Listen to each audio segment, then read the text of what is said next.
الدليل سنجي نذكره. صاحب الحدائق هنا كلام إله يقول أصل أهل السنة كفار لأنهم لا يخلون من النصب، والناصب كافر، وحينئذ يشملهم شنو؟ الإسلام يجب ما قبله، فإذا مخالف واعتدى هذا ما عليه قضاء. هم الإسلام يجب ما قبله. هم الروايات اللي تقول الكافر إذا أسلم لا قضاء عليه، هذا قول من صاحب الحدائق باطل.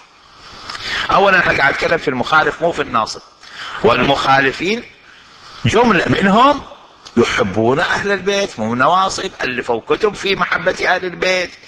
بعض أهل الخلاف عندهم كتب علموا أولادكم محبة أهل البيت، موالين.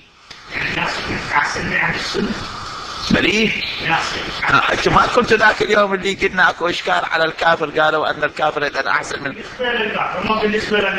ورددناه بذلك بتلك الردود الكثيره، رددناه قلنا هذا لا، المسلم احسن من الكافر. هذا بالنسبه للكافر. احنا كلامنا في المخالف، وكثير من المخالفين ما عندهم نصب وعداوه لاهل البيت، بل يحبون اهل البيت ويتعايشون وتزاوج اكو مثلا، وذهاب اياب مجاملات.